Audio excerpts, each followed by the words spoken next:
Terus bagaimana hubungan dengan anak saya yang sekolah di pesantren, Pak? Ini mau Sampaikan kepada nanya, Nabi kita Muhammad sallallahu alaihi wasallam.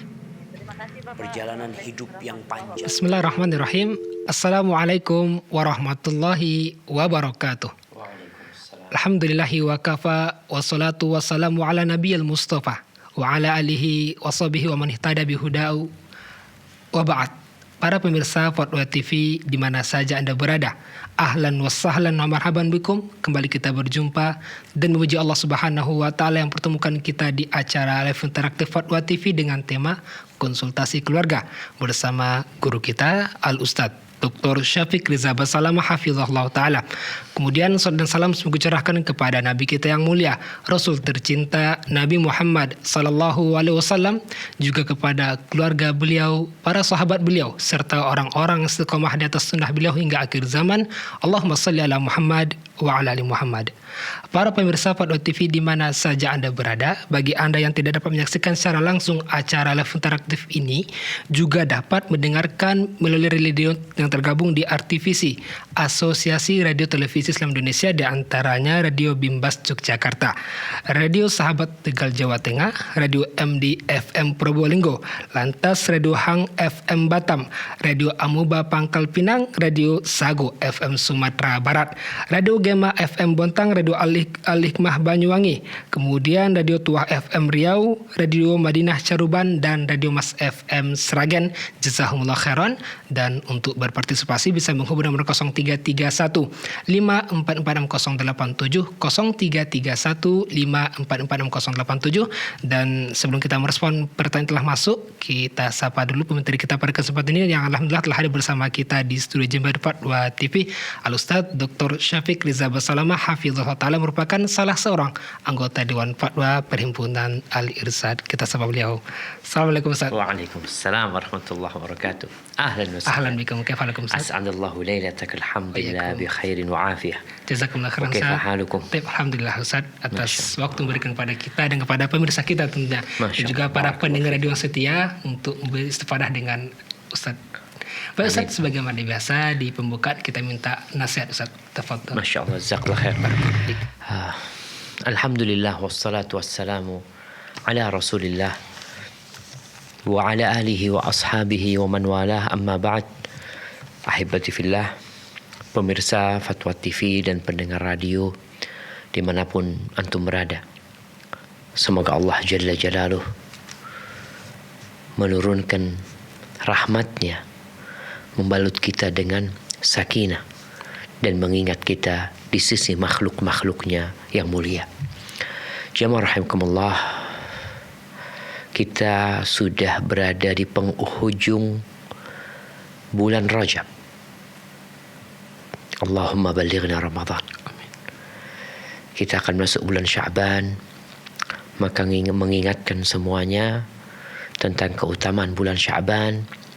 Yang kata Rasulullah SAW ketika beliau ditanya kenapa beliau banyak puasa di bulan Sya'ban ini, kata beliau alaihi salatu wassalam, dzaka syahrun yaghfalu anhu nas baina Rajab wa Ramadan. Itu bulan yang banyak orang melalaikan keutamaannya. Letaknya bulan ini di antara dua bulan yang mulia. Yang satu bulan Rajab yang kita masih berada di sana, yang satunya bulan Ramadan yang kita tahu semua keutamaan bulan Ramadan.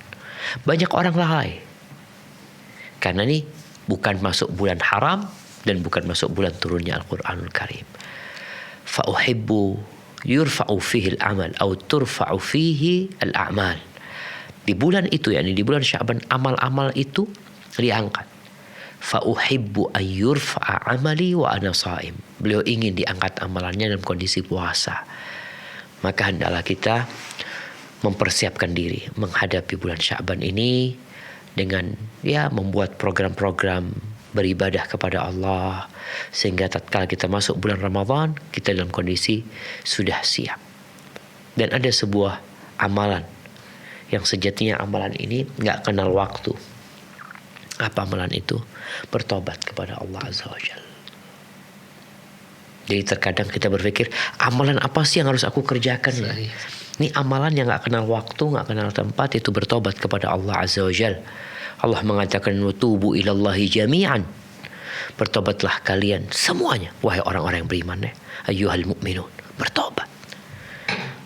Maka semoga kita bisa memperbanyak istighfar, memperbanyak bacaan Rabbi ighfirli wa tub alayya innaka antat tawwabur rahim, membaca astaghfirullah wa atubu ilaih, sehingga dengan seperti itu hati kita bersih. Karena Rasulullah sallallahu alaihi wasallam mengatakan, innal abda idza adznaba dzamb, seorang tatkala melakukan dosa itu, nukita fi qalbihi nukta sauda, di hatinya itu ada nokta hitam. Yang nokta hitam ini alhamdulillah bisa dihapuskan, bisa dibersihkan. فَإِذَا تَابَ وَاسْتَغْفَرَ وَنَزَعَ, kalau orang ini bertobat, dia beristighfar, dia meninggalkan itu perbuatan dosa, suqila qalbuh, hatinya jadi bersih lagi jemaah. Tapi kalau dia kembali berbuat dosa, tidak bertobat kepada Allah, maka noktah itu semakin banyak. Sehingga ini menjadi penghalang kita dari melakukan ketaatan. Karena sebagian orang mengatakan, Ustaz, anak kok sulit banget ya berbuat amal soleh ya? Dosa sebabnya. Maka hapuskan dosamu dengan istighfar. Hada wallahu a'lam. Masalah jazakumullah khairan Ustaz. Dan semoga Allah pertemukan kita dengan Ramadan yang tanpa terasa Ustaz ya. Subhanallah ya, tinggal 40 hari lagi kira-kira kita. Masya Allah. Besok tanggal 20 insyaallah. 20 Rajab Ustaz ya. Nah. Dan pandemi sudah setahun bersama kita Ustaz ya. Udah lebih kayaknya. Udah lebih. Lebih. Mudah-mudahan kita bisa terawih lagi ya. Bersama-sama Ustaz ya. Bersama-sama ya, itikaf. Karena tahun lalu ya kebanyakan masjid ditutup saja. Ditutup gitu ya. Barakallahu fikum. Allahumma amin. Demikian para pemirsa Faro TV, nasihat yang disampaikan oleh Ustaz kita pada pembukaan kali ini, dan kami kembali mengajak untuk berpartisipasi, bisa menghubungi di nomor 0331 5446087. Baik, kita bacakan saja soal pertama Ustaz yang telah masuk dari Bapak Kirno di Jawa Tengah. Ustaz, saya mau tanya, amalan atau doa apa agar rumah tangga saya bersatu kembali yang sudah sekian lama retak? Tidak disebutkan kenapa retak. Tidak disebutkan Ustaz. Nah, ya, Haibati fillah, wa min ayatihi an khalaqa lakum min anfusikum azwajan litaskunu ilaiha wa ja'ala bainakum mawaddatan wa rahmah inna fi dzalika laayatin liqaumin yatafakkarun. Di antara tanda-tanda kebesaran Allah, tanda-tanda keesaan Allah, Allah jadikan pasangan hidup kalian dari diri kalian sendiri agar kalian merasa tentram, condong kepadanya. Ada sakinah, ada kedamaian. Yang kita semua tahu kebahagiaan adalah kedamaian dan ketentraman yang ada dalam hati kita. Wa ja'ala bainakum mawaddah wa rahmah. Dan Allah menjadikan di antara kalian cinta dan kasih sayang.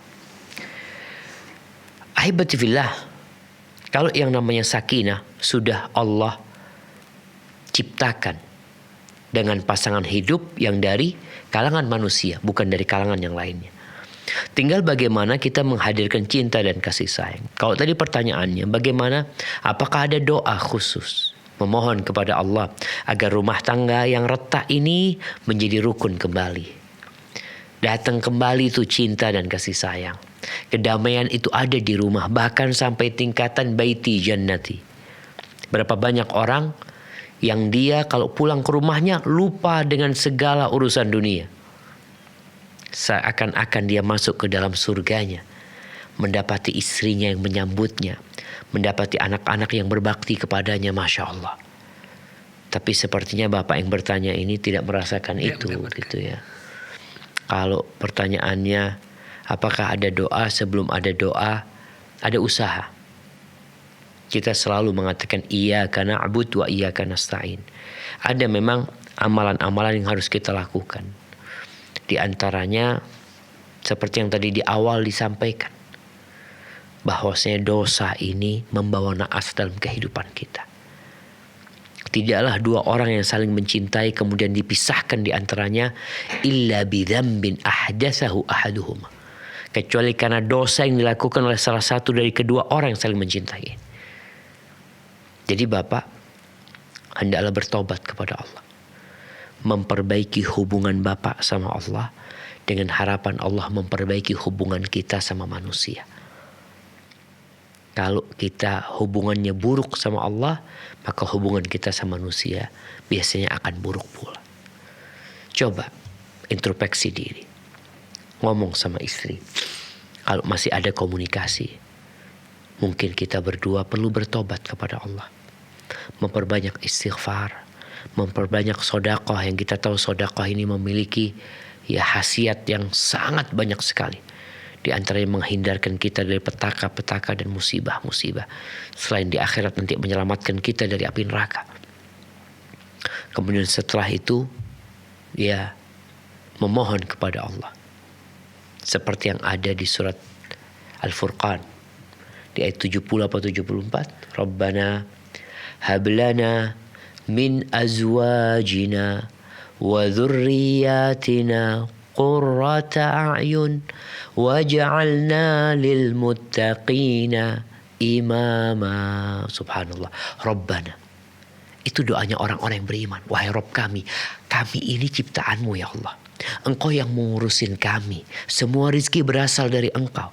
Kepadamu kami akan kembali ya Allah. Kami tidak akan mampu berbuat apa-apa kecuali dengan izin. Itu kalimat Rabb.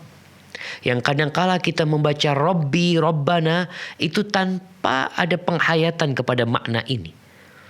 Di mana makna Rabbana, engkau benar-benar bersimpuh menyerahkan segalanya kepada pencipta. Dan engkau tahu, engkau butuh, engkau perlu. Tanpa bantuannya tidak ada yang bisa engkau lakukan. Hablana, anugerahkan kepada kami. Min azwajina. Apa yang diminta? Anugerah Allah. Dari pasangan-pasangan hidup kami ya Allah. Dari anak-anak keturunan kami. Apa yang diminta? Qurrata a'yun. Penyejuk pandangan. Sejuk mata itu kau ngelihat. Adem hatinya. Karena kita kalau masuk rumah ngelihat bini. Ada suami itu yang bahasa Jawanya sumpek. Tahu antum sumpek? Tahu Ustaz. Apa sumpek itu? Bahasa Indonesianya apa ya? Apa sumpek itu? Suntuk ya? Suntuk ya. Nah, ada suami ngelihat istrinya, Allah nggak kepingin ngelihat istrinya. Makanya buat emak-emak kadang-kala perlu ngelihat kalau suaminya nggak betah di rumah. Kenapa ya kok nggak betah suami anak ini? Apakah di luar sana ada yang lebih indah dari yang di rumah? Apakah di luar sana ada sesuatu yang lebih menarik daripada yang di dalam rumah? Kadang-kala seperti itu realitanya. Ana pernah dapat kawan, dia ngomong, Ustaz, Ana terus terang Ana sengaja pulang ke rumah itu ketika istri sama anak-anak tidur. Ustaz. Kenapa Ustaz? Karena setiap pulang ribut sama istri Ustaz. Istri kayak pegawai pajak katanya. Tanya ini dari mana, ngapain, sama siapa, beli apa. Masya Allah. Dia udah capek sama kerjaan dia, pulang ke rumah yang inginnya dapat sakinah tuh tadi nggak dapat. Maka para istri, kalau antum belum punya istri, Masya Allah, betul. Nah, mudah-mudahan kita doakan pembawa acara kita ini segera Allah kasih rizki antum, Insya Allah, yang bisa menjadikan baiti jannati. Jadi ini buat emak-emak ya, buat para istri, hendaklah engkau menyadari kalau memang suami nggak betah di rumah, ada apa di rumah? Nggak perlu ngomong, Ustaz mungkin rumah ana disihir. Iya mungkin. Tapi engkau punya Allah Azza wa Jalla. Dan engkau bisa menyihir suamimu dengan sihir yang halal. Dengan ucapan yang indah. Dengan riasan yang menarik. Dengan sambutan yang hangat. Suami itu bisa jadi gak kepingin keluar rumah. Kalau udah dapat istri kayak gitu gak kepingin keluar rumah. Tapi kalau sampai rumah ribut. Ya gimana qurrata ayun mau dapat itu gimana gitu loh. Yang ada sampai rumah kepingin keluar. Makanya ada suami-suami itu pulang ke rumah mandi. Kadang-kadang dia pulang sebelum maghrib ya. Mandi, habis mandi, sholat maghrib gak balik lagi. Istri tanya, kemana engkau? Kata dia. Bukan tanya kemana engkau. Kenapa dia gak betah di rumah gitu loh. Dan buat bapak ini juga perlu tahu. Apa yang bapak lakukan sehingga rumah tangga itu jadi retak. Ada suami-suami yang kurang peduli sama istrinya. Suami-suami yang hanya menjadi mesin pencari uang. Kasih fulus. Dia merasa tugas dia udah selesai. Istri itu perlu sentuhan hatinya. Dia bukan boneka, tapi dia manusia yang punya perasaan. Maka kepada bapak selain usaha baca doa tadi, Rabbana hablana min azwajina wa dzurriyyatina qurrata a'yun waj'alna lil muttaqina imama, dan minta sama Allah agar Allah menjadikan kita imamnya orang-orang yang bertakwa. Jadi kita harus punya target yang besar sekali dalam kehidupan ini. Ustaz dari orang biasa aja Ustaz nggak apa-apa, jangan. Tatkala ada kesempatan untuk menjadi yang paling baik, maka jadilah yang terbaik. Dengan cara apa? Berdoa memohon kepada Allah dan jalani syariatnya. Hadza wallahu a'lam. Selain demikian, jazakallahu khairan atas jawaban dan penjelasannya. Demikian yang bertanya, semoga bisa dipahami. Berikutnya soal yang kedua Ustaz. Dari Miftahul di Jawa Tengah. Ustadz, Ana mau bertanya. Apabila ada seorang wanita yang bercerai dari suaminya dan mereka belum dikaruniai anak, lalu setelah bercerai siapakah yang menanggung biaya hidup si janda tersebut? Jika ayah kandungnya sudah meninggal, tetapi dia masih mempunyai satu adik laki-laki dan satu paman, apakah si janda tersebut wajib bekerja untuk memenuhi kebutuhan sehari-harinya ataukah tidak, mengapa jika dia tidak bekerja? Barakallahu fikum. Naam jamaah. Subhanallah ya. Rasulullah sallallahu alaihi wasallam beliau memberikan sebuah hadiah yang indah. Sebuah pahala yang besar buat orang yang peduli sama janda-janda yang tidak ada suaminya. Artinya dia janda, udah mungkin susah hidupnya. Ada janda kaya, tapi ada janda-janda yang memang susah hidupnya. Itu akan bersama Nabi SAW pada hari kiamat insyaAllah. Taib, kalau bicara siapa yang wajib memberikan nafkah kepada janda ini? Yang pertama, janda ini bermacam-macam. Yang pertama ada janda karena tolak raj'i. Artinya dia masih di masa iddah, ditolak raj'i. Kalau ditolak raj'i itu maka hukumnya seperti seorang istri, di mana dia punya jatah nafkah dari suaminya, sandang, pangan dan papan, walaupun dia kaya. Jadi kalau seorang perempuan diceraikan oleh suaminya, kemudian dia di masa iddahnya, maka tanggung jawab nafkah, tanggung jawab suaminya selama masa iddah. Kalau dia itu tolak bain itu tolak yang udah nggak bisa rujuk, atau masa iddahnya udah selesai, atau dia gugat cerai khulu, maka nggak ada lagi kewajiban nafkah dari suaminya. Terus siapa yang wajib memberikan nafkah kepadanya? Kalau dia punya anak, maka anak-anaknya. Tapi dia nggak punya anak ya? Nggak punya anak.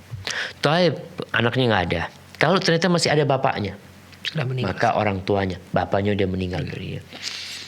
Kalau nggak ada orang tuanya, saudara-saudaranya. Ada Ustaz. Saudara-saudaranya memberikan nafkah kepada dia. Tapi kadang-kala saudaranya juga nggak mampu. Masalahnya itu kadang-kala. Kalau kemudian saudaranya nggak mampu, siapa yang mewarisi dia? Yang mewarisi dia. Jadi kalau dia mati, siapa ahli warisnya? Maka ahli waris itu punya kewajiban memberikan nafkah. Cuma kan kadang-kala nggak mampu juga gitu loh. Disinilah peran negara.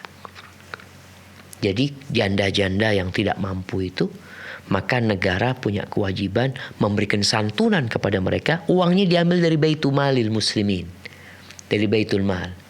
Baik itu mungkin dari zakat nantinya, kalau dia termasuk orang miskin ya, diambilkan dari sana. Maka insya Allah ketika sebuah negara itu peduli ya, dan mereka mau melihat bagaimana sih Islam ini mengentas kemiskinan, insya Allah ya kita benar nggak ada janda-janda jadi pelacur.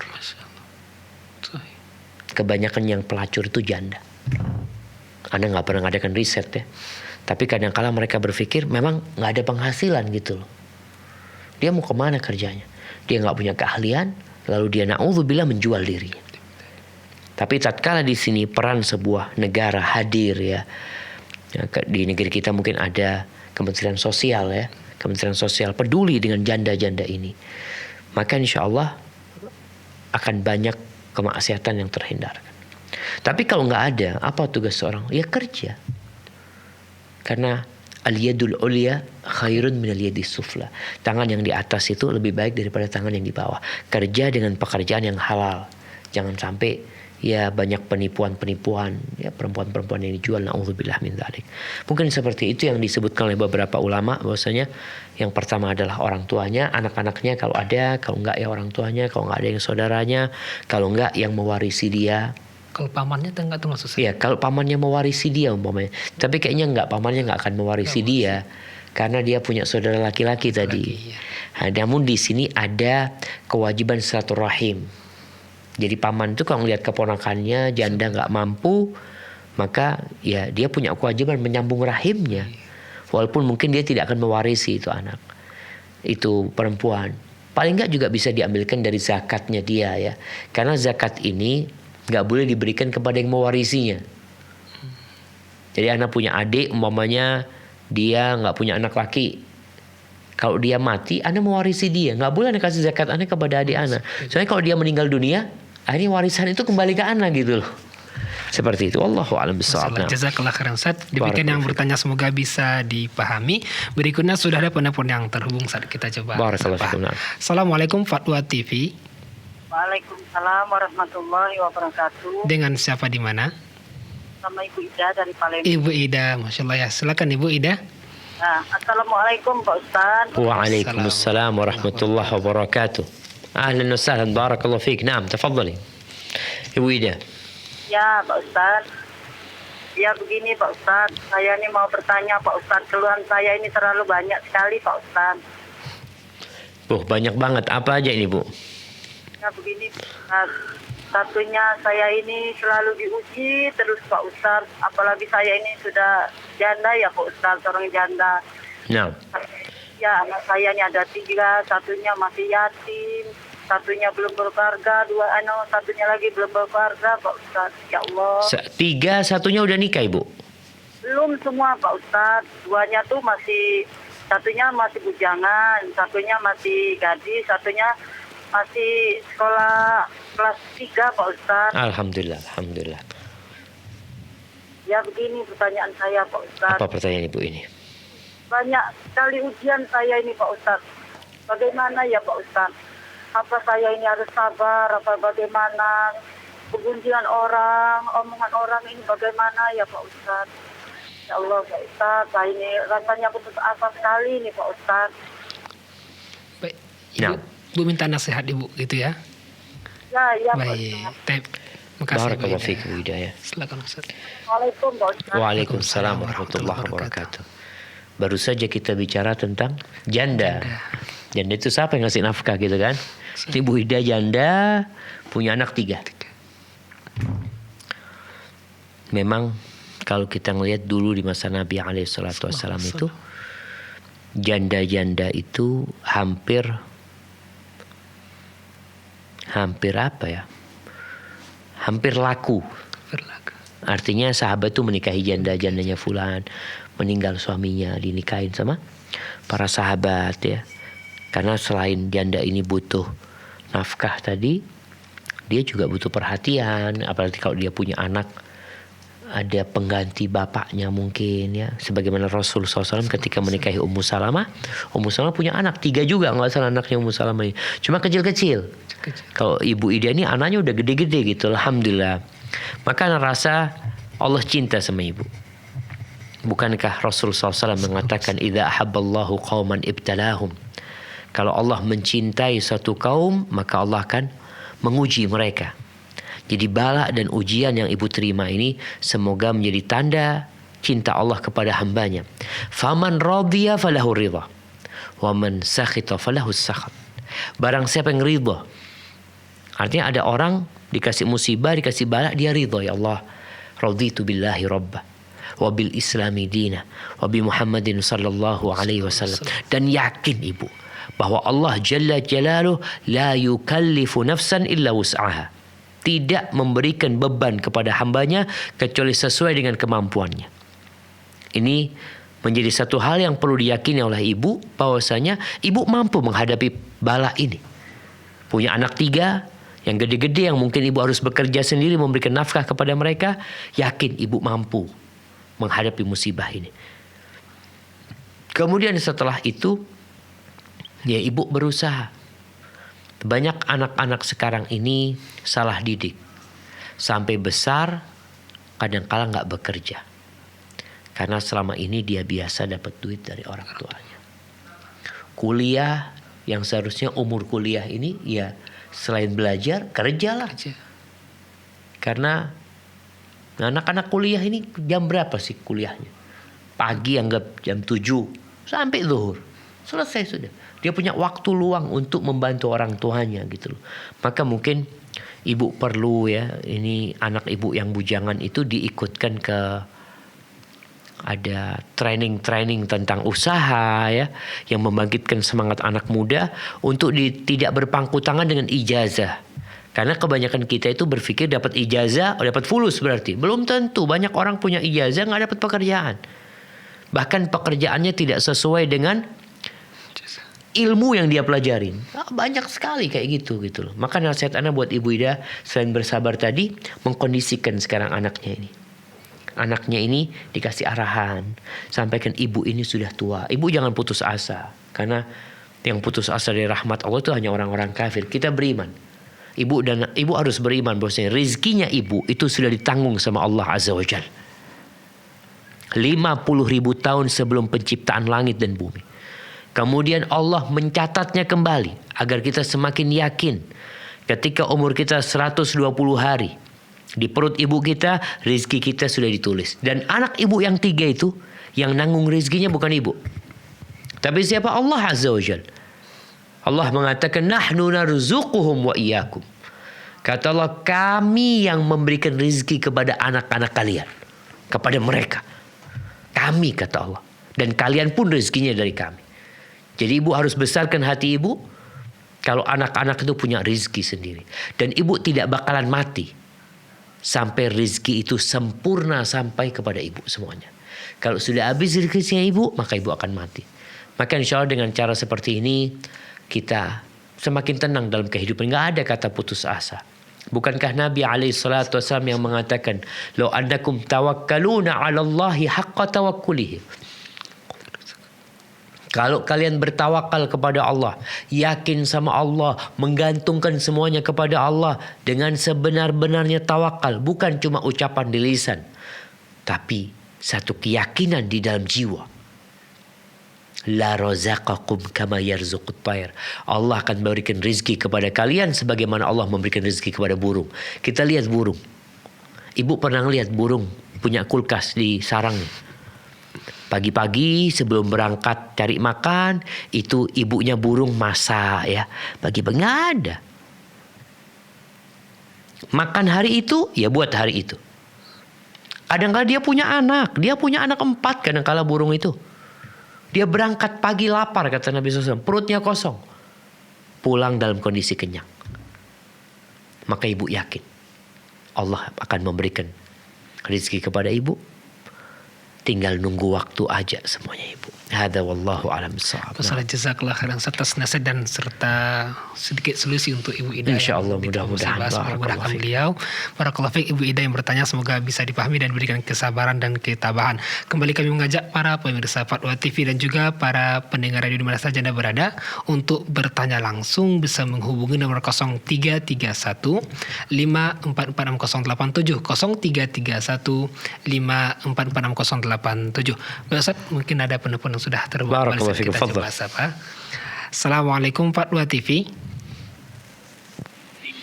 Assalamualaikum Fatwa TV. Waalaikumsalam. Dengan Ibu siapa di mana? Saya Ibu Fatimah di Sumatera Utara. Ya baik, silakan Ibu Fatimah di Sumatera Utara, dan sebelumnya mohon maaf untuk di volume televisinya dikecilkan terlebih dahulu Ibu. Iya. Ya, silakan pertanyaannya. Ini saya mau bertanya. Silakan Ibu. Barakallahu fiik Ibu Fatimah. Barakallahu fiik. Suami saya cara berdoanya supaya cepat sembuh itu gimana ya Ustaz? Sakit apa suami Ibu? Sakit gula. Subhanallah. Udah berapa lama Ibu sakit gula? Udah 3 tahun. Subhanallah. Siap Ibu. Baik Ibu, ditunggu jawabannya Ibu Fatimah di Sumatera Utara. Terima kasih. Silakan Ustaz. Barakallahu fiik. Sakit gula. Sakit gula. Ana ingat cerita abah ana. Ketika kakek ana berumur 60 tahun, dia ke dokter. Kata dokter, namanya Hasan kakek ana kan. Syafiq Riza Hasan. Nah, kata dokternya, Hasan ini kena gula. Udah gak boleh lagi makan yang manis-manis. Apa kata anak punya kakek? Siap dok. Ana ini sudah 60 tahun makan yang manis-manis. Artinya kan sudah lama gitu loh. Dan alhamdulillah dengan cara seperti itu, orang itu bersyukur gitu loh. Engkau baru berapa lama sih sakit gula? Kalau tadi katakan suami ibu, baru 3 tahun gitu loh. Sebelumnya kan alhamdulillah sehat gitu loh. Mungkin puluhan tahun sehatnya. Jadi kalau dihitung antara sakit dan sehatnya, ternyata lebih banyak sehatnya. Tapi kita itu kadang-kala lupa kalau penyakit ini nikmat sebenarnya. Kita menganggapnya musibah. Orang tuh kalau dapat musibah kan memang malam hari ya, kalau lagi susah itu panjang banget, subuhnya kayaknya nggak terbit mataharinya, Allah nggak terbit. Padahal sama aja, cuma perasaannya doang. Nah, bagaimana sekarang Ibu Fatimah ini perasaannya jadi lebih menikmatin merawat suami. Yang pertama, penyakit itu menghapuskan dosa. Ya Allah, jadi nih 3 tahun udah dikurangi dosanya nih. Penyakit itu mengangkat derajat. Subhanallah. Apa nggak bersyukur kita dihapuskan dosanya, diangkat derajatnya sama Allah Azza wa Jalla. Tapi kan capek Ustaz. Nah, masuk surga itu capek Ibu. Nggak ada orang masuk surga itu santai. Bahkan Allah Azza wa Jalla mengatakan kepada para sahabat Nabi. Apa kata Allah? Am hasibtum an tadkhulul jannah. Apakah kalian mengira kalian bisa masuk surga? ولما يأتكم مثل الذين خلوا من قبلكم مستهم البأساء والضراء وزلزلوا حتى يقول الرسول والذين آمنوا معه متى نصر الله ألا إن نصر الله qarib. Apakah kalian mengira kalian bisa masuk surga? Padahal kalian belum ditimpa seperti apa yang menimpa orang-orang sebelum kalian. Ditimpa kelaparan, ditimpa penyakit, digoncangkan keimanan mereka, dicoba mereka. Benarkah mereka benar-benar beriman? Atau mereka pura-pura beriman? Sampai Rasul dan orang-orang yang beriman itu berkata, ketika mereka melihat kok lama seakan-akan pertolongan Allah datangnya. Sampai mereka mengatakan, mata nasrullah, kapan pertolongan Allah? Maka ibu harus yakin, pertolongan Allah itu qarib, dekat ibu. Kita gak lama lagi insya Allah suami ibu dikasih kesembuhan oleh Allah Azza wa Jalla. Diangkat balanya, diangkat penyakitnya. Yang ibu harus lakukan satu, bersabar, melihat kepada nikmat Allah, melihat lebih yang orang-orang yang lebih parah daripada suami ibu. Ada yang harus dipotong kakinya, ada dua-duanya, ada yang nggak bisa apa-apa. Kemudian ibu doakan suami ibu. Tiap pagi dan petang atau mau tidur bacain Al-Quran buat suami ibu. Di tempat yang sakit ya, kadang-kala orang sakit gula ini ada yang parah, ada yang kakinya sakit atau apa, maka berusaha untuk membaca. Dipegang tempat yang sakit, dibaca Bismillah, Bismillah, Bismillah. Lalu a'udzu bi'izzatillahi wa qudratihi min syarri ma ajidu wa uhadir sebanyak 7 kali. Kemudian ruqyah dari Al-Quran dan ruqyah dari hadis Nabi SAW dibacain buat sama ibu. Tapi sekali lagi, ketika Allah memberikan bala ini, ibu mampu untuk menghadapi dan menjalaninya. Jangan pernah putus asa. Allah itu lebih sayang sama kita daripada kedua orang tua kita. Hadza wallahu a'lam bissawab. Masyaallah, jazakallah khairan atas penjelasannya. Demikian yang bertanya Ibu di Sumatera Utara, semoga bisa dipahami. Baik, kita coba sapa kembali penelpon yang telah terhubung. Tafadhal. Assalamualaikum Fatwa TV. Waalaikumsalam warahmatullahi. Ya, dengan siapa di mana? Dari Umu Aryo di Pekanbaru. Oh, Umu Aryo. Silakan Umu Aryo. Assalamualaikum Ustaz. Waalaikumsalam warahmatullahi wabarakatuh. Ahlan wa sahlan. Barakallahu fiik. Naam, tafadhali. Begini Ustaz, ada titipan pertanyaan dari member grup Dirosa. Siap. Begini pertanyaannya Ustaz. Ana menikah dengan ikhwan yang orang Arab Yaman yang sedang bekerja di Indonesia. Setelah Ana menikah, itu setelah beberapa lama kemudian beliau kembali ke Arab. Ana hamil, melahirkan. Beliau tidak bisa datang karena bertepatan dengan pandemi. Akhir-akhir ini beliau meminta untuk poligami. Karena sudah sekian lama beliau tidak pulang dan sekarang beliau ingin poligami. Itu bagaimana Ustadz? Secara sekarang anak sudah punya anak gitu Ustadz. Dan beliau pun tidak ada lagi kembali ke Indonesia gitu. Nah, artinya dia mau poligami di sana gitu? Iya. Iya, mau nikah lagi di sana. Baik. Baik, Cukup. Ibu. Baik, ditunggu jawabannya Mu Aryo di pekan baru. Iya. Baik. Terima kasih Mu Aryo. Waalaikumsalam Waalaikumsalam warahmatullahi wabarakatuh. Nah, jadi ini termasuk lika-liku menikah sama orang asing gitu. Seorang asing. Dimana kadang-kala ya kalau terjadi seperti ini mau gimana? Dia pulang ke negerinya. Sekarang alhamdulillah ada handphone, bisa komunikasi. Tapi dulu nggak tahu kemana suaminya, sudah pulang ke luar negeri. Apakah masih bisa balik apa tidak ya? Maka ana rasa kalau sang suami mau nikah lagi, sejatinya suaminya boleh nikah lagi tanpa izin istri yang pertama.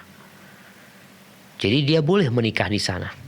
Namun sang suami jangan lupa dia punya kewajiban memberikan nafkah kepada istri dan anaknya.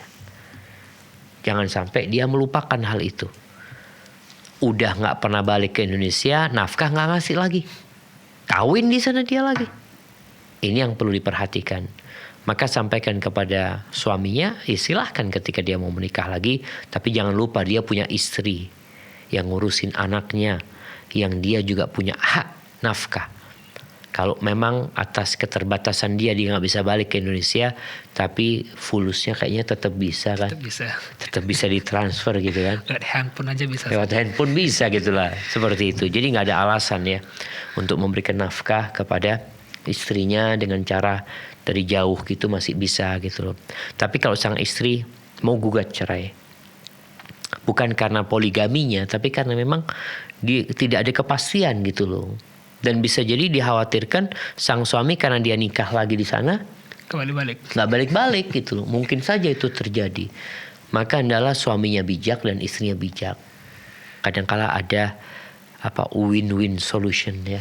Gimana lah sama-sama enak gitu ya. Kalau memang kau nggak bisa balik ke sini, ahsan ana diceraikan sehingga aku bisa nikah gitu nanti, seperti itu.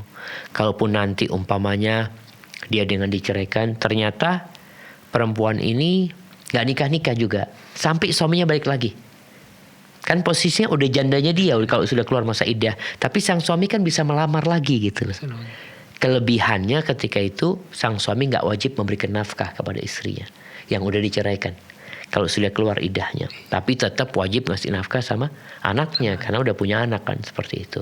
Itu bisa menjadi solusi sebenarnya supaya sang suami juga nggak berdosa karena dia tidak memberikan nafkah kepada istrinya. Sang istri juga bisa punya kebebasan kalau memang, karena dia sama aja, ada suami nggak ada suami ya nggak ada suaminya gitu loh.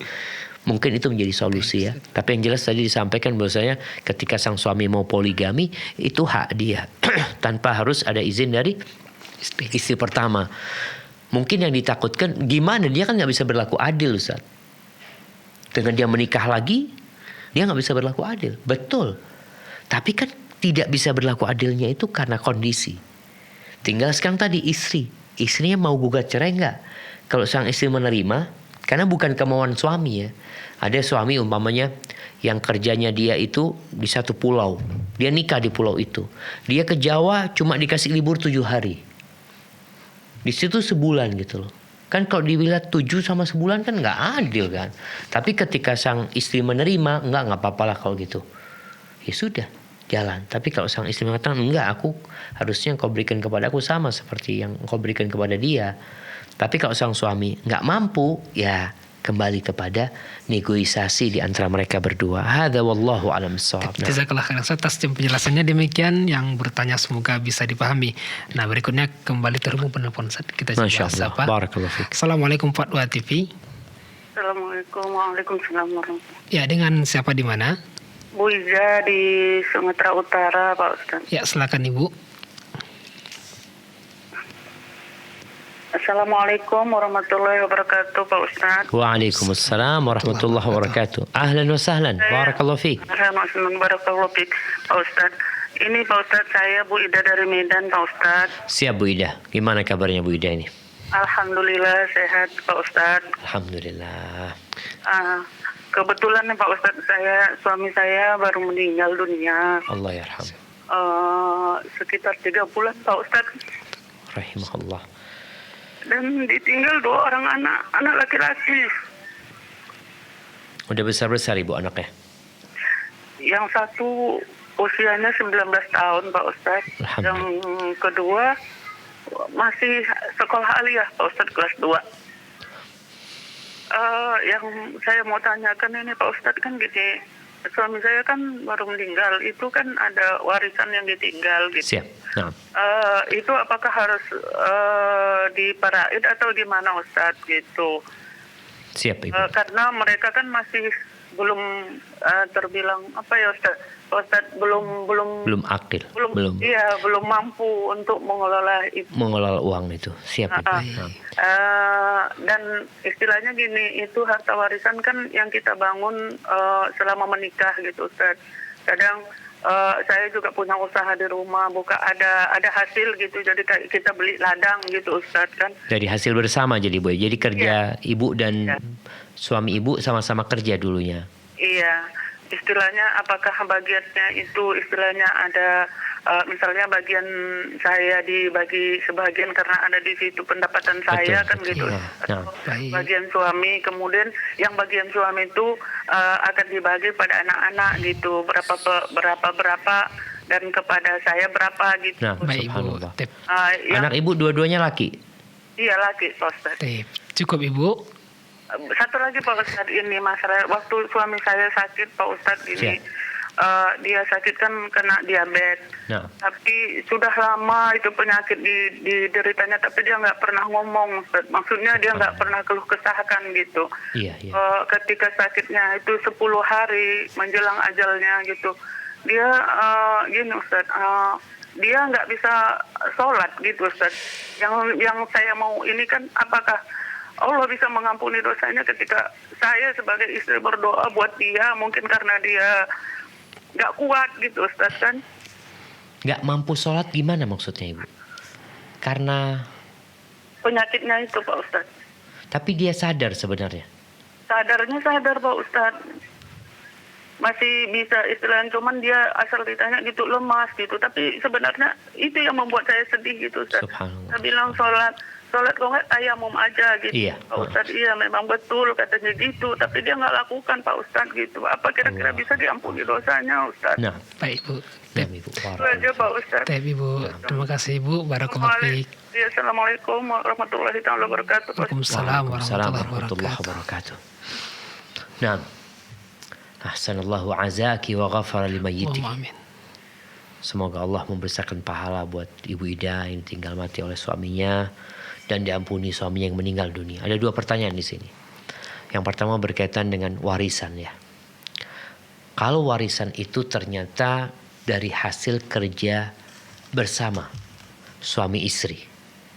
Kalau memang mereka kerja sama, uang itu dileburkan di sana, dianggap 50-50, maka ketika meninggal salah satu di antara mereka, hartanya dibagi 2 dulu. Kalau memang dianggap 50-50. Tapi kalau ketahuan enggak, punya istri 30%, punya suami 70%, ya udah, berarti yang dikeluarkan hanya istri 30%. 70% itu yang harta warisan. Ketika sudah dikeluarkan haknya istri, haknya Ibu Ida tadi, Ibu Ida anggap 50-50%. siap. Yang 50% ini, mulai dari 1 miliar, berarti 500 juta harta warisan. Dari 500 juta ini, itu yang dibagi waris. Buat Ibu Ida 1/8, buat anaknya sisanya dibagi 2 sama mereka. Karena nggak ada ahli waris lainnya ya, kecuali orang tua suami masih hidup. Dilihat kalau orang tua suami masih hidup, berarti orang tua suami dapat bagian. Tapi udah nggak ada, berarti anak 2 itu menghabiskan warisannya. Terus kalau masalah kapan diserahkan kepada mereka, maka Allah Azza wa Jalla mengatakan wala tu'tus sufaha amwalakum allati ja'alallahu lakum qiyaman warzuquhum fiha. Jadi orang-orang yang belum, apa bahasa Indonesia, jangkep akalnya. Jadi belum bijak gitu. Ada anak mau dikasih duit, mau dikasih 10.000 habis, 500.000 habis, 1 juta habis. Berarti ini belum benar, masih kekanak-kanakan. Jadi kalau masih kekanak-kanakan, ibu sudah mulai bagikan sebenarnya punyanya mereka, sehingga yang dikeluarkan nanti ya punya mereka. Mau mereka mau beli motor kayak gitu, ya bukan duit yang tadi ratusan juta diberikan kepada mereka. Butuh motor, ya udah belikin motor, tapi dicatat sama Ibu Ida. Ini hartanya anak-anak ini tercatat gitu loh. Karena jangan sampai kita makan harta orang lain. Dan ini juga buat para ibu ya, buat para ibu khususnya, kadangkala ibu ini nggak mau warisan dibagi. Karena dia merasa ibu kan masih hidup, gimana anak-anak bagi warisan ini? Loh, ini warisannya bapak. Hartanya ibu dapat bagian juga dari bapak gitu loh. Tapi harta warisan itu bukan milik ibu. Karena kadangkala ada ibu yang menganggap anaknya durhaka. Gimana engkau bagi warisan sedangkan ibu masih ada? Ada yang seperti itu. Padahal dalam agama nggak ada masalah. Ini uangnya siapa? Uangnya bapak. Anak-anak wajib berbakti. Ibu juga wajib berbuat baik kepada anak-anak tanpa menzalimin anak-anak. Jadi anak-anak ketika menuntut warisan kepada ibu, itu anak bukan anak durhaka. Itu anak bukan anak yang kurang ajar. Enggak. Dia anak yang menuntut haknya. Tapi anak juga harus dengan cara yang baik ya, menuntut kepada ibunya. Jadi seperti itu buat ibu-ibu untuk pertanyaan yang pertama. Adapun untuk pertanyaan yang kedua, ahibati fillah, Allah Azza wa Jalla mengatakan wala tamutunna illa wa antum muslimun. Jangan mati kalian kecuali dalam kondisi Islam. Setan ini enggak pernah berhenti menyesatkan kita. Maka di antara doa Nabi alaihi salatu wasallam, beliau mengatakan wa a'udzubika an yatakhabbatani syaitan 'indal maut. Aku berlindung kepadamu jangan sampai disesatkan oleh setan ketika mati. Ada orang yang baik, sholat 5 waktu, mati berhenti sholat. Setan nggak putus asa untuk menyesatkan manusia. Ini orang sholat 5 waktu, ditunggu nanti sakit, aku datang kepada dia. Dibayangin kau kan sakit, kau kan capek, udah nggak usah sholat, udah nanti kalau engkau sehat baru engkau ganti sholatmu. Nah, belum tentu engkau sehat, bisa jadi mati dalam sakitmu itu. Terus bagaimana sekarang dengan kondisi suami Bu Ida tadi yang dikatakan sempat 10 hari berhenti sholat? Maka tetap ada usaha untuk berdoa memohon kepada Allah supaya diampuni dosa suami ibu. Mungkin bisa juga dengan cara ya sebagian harta suami diwakafkan ya. Semoga itu menjadi penghapus dosa-dosanya. Tetap kita memohon kepada Allah ya selama orang itu belum melakukan kekufuran. Karena kita tahu orang yang meninggalkan sholat itu memang terjadi khilaf di antara para ulama. Ada yang meninggalkan sholat karena bermalas-malasan. Tapi suami ibu meninggalkan sholat karena sakitnya parah. Mungkin dia sakit ya. Semoga Allah mengampuni dosanya. Hadza wallahu a'lam bishawab. Jazakallah khairan atas nasihat dan serta jawabannya. Semoga bisa dipahami oleh yang bertanya. Baik, berikutnya sudah ada penelpon yang kembali terhubung saat kita bahas. Barakallahu fiik. Malam ini kita banyak dapat berita duka gitu saja. Allahu akbar. Allahu akbar. Silakan yang bertanya. Assalamualaikum Fatwa TV. Waalaikumsalam warahmatullahi wabarakatuh, Ustaz. Dengan siapa di mana? Hamba Allah dari Sumatera, Ustaz. Silakan Ibu. Kayaknya malam ini punya Sumatera semua ya. Masya Allah. Naam, silahkan Ibu. Naam. Barakallahu fiik, Ustaz. Wa fiik wa barak. Wa fiik wa barak. Anak ini bertanya tentang ini, Ustaz ya. Seorang anak ini, Ustaz ya. Ini rumah tangga ya. Seorang bapak tadi usianya 50 tahun ya, Ustaz. Siap. Kan sudah meninggal suami istrinya, Ustaz ya. Tunggu Ibu. Ini yang meninggal siapa? Istrinya. Istrinya meninggal. Siap. Ya. Kemudian? Dia meninggal. Tadi sang suami tadi kan sudah duda ya kan Ustaz? Siap. Kan sebelum kan belum ada setahun, tapi dia mau menikah lagi gitu Ustaz. Nah. Sudah ada calon wanitanya gitu kan Ustaz, yang dianggap suami tadi udah cocok untuk jadikan istri kedua gitu Ustaz. Kalau istri kedua, istri pertama kan mati. Maksudnya Mau nikah lagi dia kan? hukumnya ya menikah lagi Ustaz. Nah. Jadi seorang anaknya tadi kan ada 4 sudah berumah tangga semua Ustaz. Nah. Jadi anaknya tadi melarang orang ayahnya tadi nggak boleh menikah Allahu sebelum Akbar. setahun mama meninggal Ustaz. Jadi bapaknya punya iddah juga gitu. Iya Ustaz, jadi bapak yang tadi ini sembunyi-sembunyi gitu Ustaz. Allahu Akbar. Allahu Akbar. Nah itu bagaimana gitu Ustaz? Siap. Berita itu kan sama kita gitu Ustaz, jadi menyampaikan bagaimana Ustaz. Sudah paham kan Ustaz? Siap, paham Ibu. Jadi ini bapak mau nikah sama anak-anaknya nggak boleh. Enggak Ustaz, karena Disuruh nunggu 1 tahun. iya Ustaz. Siap. Baik Ibu di Sumatera Utara, terima kasih Ibu. Silakan Ustaz. Barakallahu fiik. Waalaikumsalam Assalamualaikum warahmatullahi wabarakatuh. Naam jamaah. Iya. Alhamdulillah. Kita itu bisa bertanya sekarang. Karena ternyata banyak tindakan-tindakan kita yang kita anggap baik. Bahkan dianggap benar. Dalam pandangan syariat, salah. Anak-anak hendaklah faham bahwa orang tua kita itu boleh menikah tanpa izin anak-anaknya. Jangan ibunya mati, ibunya masih hidup, ayah kita mau kawin lagi 2, 3, 4. Nggak ada alasan anak untuk mengatakan, bapak jangan nyakitin hati ibu. Engkau wajib berbakti. Ketika ayah mau nikah lagi, maka anak harus mendukung. Kalau itu jadi baiknya ayah, kalau ayah memang mampu untuk melakukan itu. Jangan sampai sang anak menjadi penghalang. Bahkan membuat anak-anak durhaka sama bapaknya sendiri. Dan ini terjadi. Ada satu bapak menikah lagi dia. Itu sama anak-anaknya dilabrak. Bapaknya dilabrak. Istri mudanya dilabrak. Bahkan dipukul bapaknya. Na'udzubillah. Jangan sampai kebaktianmu kepada ibumu mengantarkanmu ke neraka. Gimana orang disuruh berbakti sama ibu tapi masuk neraka? Karena kebaktian dia kepada ibunya membuat dia durhaka sama bapaknya. Jangan sampai. Maka seorang anak ketika melihat orang tuanya mau nikah lagi dan dia tahu orang tuanya mampu, maka dia berikan dukungan dan berikan arahan kepada bapaknya. Lalu jamaah rahimakumullah, kalau tadi dikatakan nih ayah istrinya mati, dia mau nikah lagi, disuruh nunggu 1 tahun. Jangan 1 tahun. Hari ini mati, besok mau kawin lagi boleh. Kalau yang diperintahkan untuk menanti itu adalah wanita. Jadi wanita itu dulu mereka disuruh untuk menanti selama 1 tahun. Setelah itu Allah Azza wa Jalla mengatakan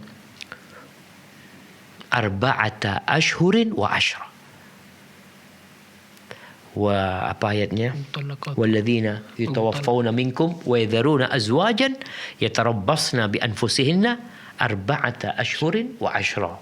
Jadi orang-orang yang ditinggal mati oleh suaminya itu menunggu untuk menikah 4 bulan 10 hari. Kalau dulu setahun lalu diganti jadi 4 bulan 10 hari. Kalau mau setahun nggak apa-apa. Tapi yang wajib itu 4 bulan 10 hari. Ini buat wanita. Tapi kalau wanita itu hamil, maka iddahnya itu sampai melahirkan. Sehingga mungkin perlu dikasih arahan kepada anak-anaknya. Tuh anak-anak udah berkeluarga lagi. Ibu meninggal dunia, ibu di kuburan. Yang diperlukan ibu itu adalah doa-doa dari anaknya. Dan anak-anak hendaklah berbakti kepada bapaknya. Nih bapak mau nikah lagi. Anak katakan tadi, sehari ibunya meninggal, besoknya menikah. Boleh, gak ada masalah. Bahkan kadang-kala sang bapak ini lagi ngubur istrinya, dia udah mikir, anak mau kawin sama siapa gitu. Boleh, gak ada masalah. Dalam Islam itu diperbolehkan ya. Sekali lagi, jadi tinggal bagaimana sekarang memberikan arahan. Nih bapak memberikan arahan atau orang lain memberikan arahan kepada anak-anaknya bahwa kalian itu harus berbakti kepada bapak kalian. Dan menikahnya bapak itu tidak akan menyakiti ibu. Ibu ini udah gak tahu kabar.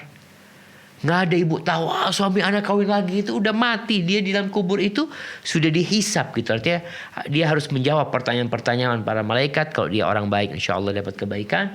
Kalau dia punya dosa, semoga Allah mengampuni dosa-dosanya.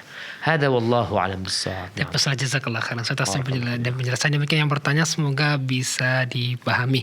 Ustaz, karena waktu yang batasi sepertinya, atau kita bacakan satu soal terakhir Ustaz dengan singkat mungkin.